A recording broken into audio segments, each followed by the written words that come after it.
at the Pentagon, as we mentioned, where Secretary of Defense Pete Hegseth was railing against the news media for deigning to report on the existence of an early preliminary U.S. assessment on the U.S. strikes on Iranian nuclear facilities. We also heard a far more serious and sober presentation by the chairman of the Joint Chiefs of Staff, General Dan Raisin Kane. Though General Kane conceded it was not his job to do damage assessments, it was the job of the intelligence community, he did present with visuals some detailed information about the strike.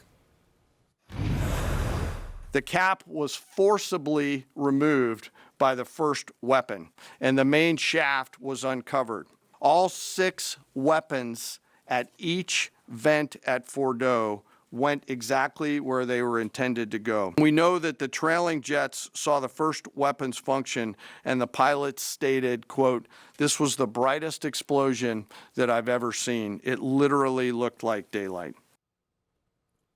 Let's get more in-depth analysis on this from retired U.S. Army Brigadier General Stephen Anderson, who served in Iraq supporting Operation Iraqi Freedom. General Anderson, thanks for joining us. So we heard General Kane there.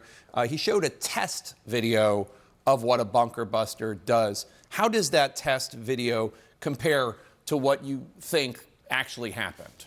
Well, let's look at the test video, and you'll see down here, you can see that the penetrator enters the ground about here, and then it has impact in this area down here. Okay, that's great. That's beautiful, a big explosion, everything we wanted to see. However, what you fail to see is that it's only about 10 or 12 feet here, you know, and we're talking about a target set that's 300 feet deep. So you're showing a video. So all the way down here, theoretically. Absolutely, yeah. Way down. And so my question is, why don't they have a test video that shows more accurately of what the mission set really was? And to me, it's very misleading to show a video like this with a big explosion. We already knew it was going to be a big explosion. But this, the point of the MOP is to penetrate. This only penetrates a few feet. We need to get a penetrator that can go 300 feet, and he didn't show that. Yeah, and we should note that at no point is anybody questioning how well the pilots performed here. They hit their targets excellently. Absolutely. And also, this is the first time this has been used, right? A bunker buster? It's relatively new technology. This is new technology. This has been in development for about 15 years. I mean, but one would think that they would do a better job of getting a video that could demonstrate what the capabilities of the MOP are. Let's take a look at the other graphic shown at today's press conference, which shows the ventilation shafts at the Fordo site. What does this show? What does this not show? Well, this is a very simplified diagram, and it bothers me because there's no legend. It doesn't show, again, we're trying to go 300 feet. It doesn't show anything like that. It's also showing the ventilation shafts to be very straight, very linear. My experience in working in Korea and been to Cheyenne Mountain and Raven Rock up in Maryland, these shafts are not perpendicular to the earth. They move, they turn, they twist, and it's very difficult. So to assume that we could bring some kind of a MOP to go straight down the ventilation shaft all the way to the bottom is pretty ludicrous in my mind. So you think that it's questionable whether Absolutely. or not I mean, we heard that the pilots dropped the bombs and they went right down the shaft, and you don't doubt that they went into the shaft, but we don't know if it was a completely vertical line. Absolutely, Jake. That's the point. And the other point is that General Kane talked about hitting these with caps, with concrete caps. Okay. The point of a concrete cap is not only to seal the structure and seal the cave, but also to provide pre-detonation so that the bombs detonate too early, so they can't penetrate because we already know, General Kane admitted that there were multiple GBUs that were used on the caps. And that's very important. Now, I want to bring up the example of when we had in Iraq, we used to use these pre-detonation facilities right here. We used to put covers on all of our DFACs, all of our critical infrastructure like this. The intent was to pre-detonate, to make the bomb go off earlier than it needs to go. And that's what they were trying to do.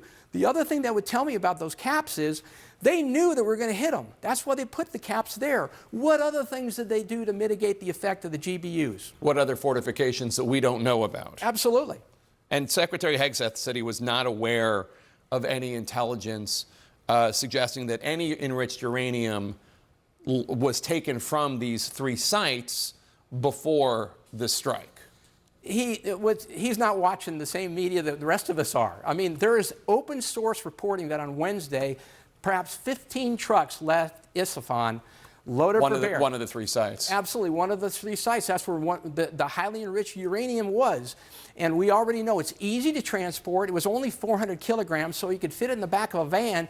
And by the way, Jake, I mean, Iran is a huge country, 2.5 times the size of Texas. There are a million places where we could have hidden that highly enriched uranium, and that's really a problem. We got to find that stuff. All right, fascinating stuff. Brigadier General Steve Anderson, thanks so much. Appreciate it. Let's talk now with Republican Senator Eric Schmitt of the great state of Missouri, which is home to Whiteman Air Base, where the B-2 bombers that participated in last weekend's strikes on Iran are headquartered, and Senator Schmitt is additionally is on the Senate Armed Services Committee. Senator, what can you tell us about the Iran briefing on Capitol Hill this afternoon? Yeah, I think it corroborated at this point a lot of the open sourcing out there that the nuclear facilities were totally destroyed. You can use the word obliterated. They have no capabilities. They have no capabilities, and we're talking about years. So that is was a good takeaway from the meeting. I think everybody was relieved to hear that. Of course, the general and others went through the plans in great detail, and there were a lot of questions that were asked, good questions that should be asked. But I think it's clear that this was a very successful mission. The pilots that left Whiteman really in an unprecedented move, Jake, with the subterfuge of a couple going to Guam and the others headed east, were able to drop about 420,000 pounds of bunker-busting bombs on something the size of a desk to complete their mission. So they should be congratulated. And I also think it's important, too, that President Trump, immediately after this, pivoted to peace, and I think that's the next stage of all this is further diplomacy. And I know for me, that was very important with this sort of new era of American realism foreign policy, as opposed to us getting pulled into, a long-standing forever war in the Middle East. Yeah, let's hope it stays that way. It sounds like an incredibly successful mission by the service members, including the pilots at Whiteman.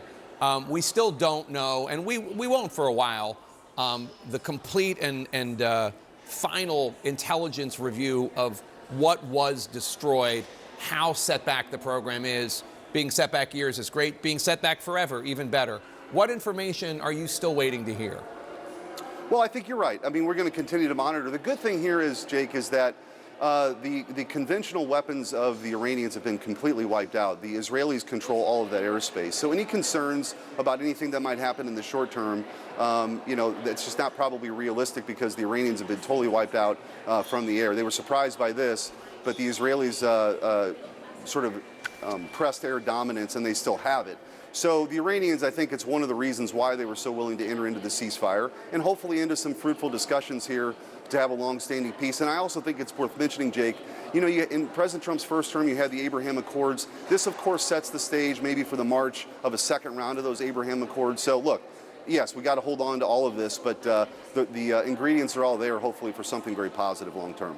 Let's turn to the big Trump agenda bill, the domestic policy bill and legislation. You acknowledged earlier today that Republicans are going to take another swing at writing the language into the bill that the Senate parliamentarian would accept. Obviously, we talked about earlier how some of the language involving Medicaid right now, she said, cannot be used under the Senate rules that Republicans want to use to require just a simple majority vote. That will push back the timeline, of course. Do you think July 4th, having this on the president's desk by July 4th, is still realistic?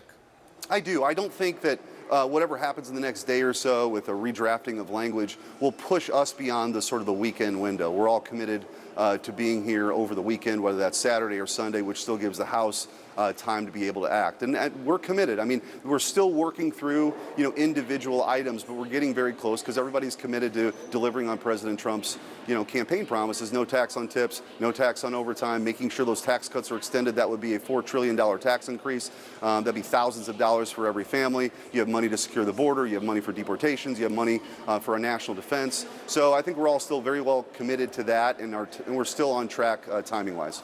The senator from across the border there in Kansas, Roger Marshall, said he wants to fire the Senate parliamentarian for what she did, her assessment. Do you agree? I understand the frustration, but I actually think we're going to be able to work through this. One example of that is originally the not allowing SNAP benefits to illegal immigrants was bounced, and now that's back in. So I'm pretty confident we're going to work through these and get the savings that we want, make sure illegal immigrants aren't getting their taxpayer benefits, and ultimately still delivering on all the things for American families. I'm still hopeful. Last month, you told a local outlet, MissouriNet, that you did not think cuts to Social Security, Medicare, or Medicaid are on the table. Your Republican colleagues, Senator Josh Hawley of Missouri, Senator Susan Collins of Maine, they're worried that the new Medicaid limits in the bill would devastate rural hospitals in their states. Your state, Missouri, more than 1 million people in Missouri are on Medicaid. What's your message to them?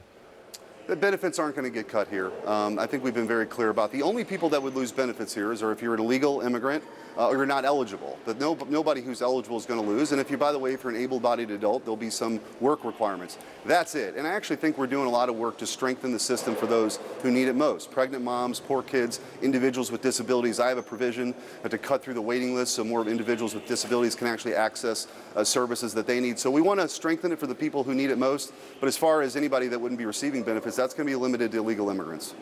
Republican Senator Eric Schmitt of Missouri, thank you, sir. Good to see you, sir. Thanks, Jake.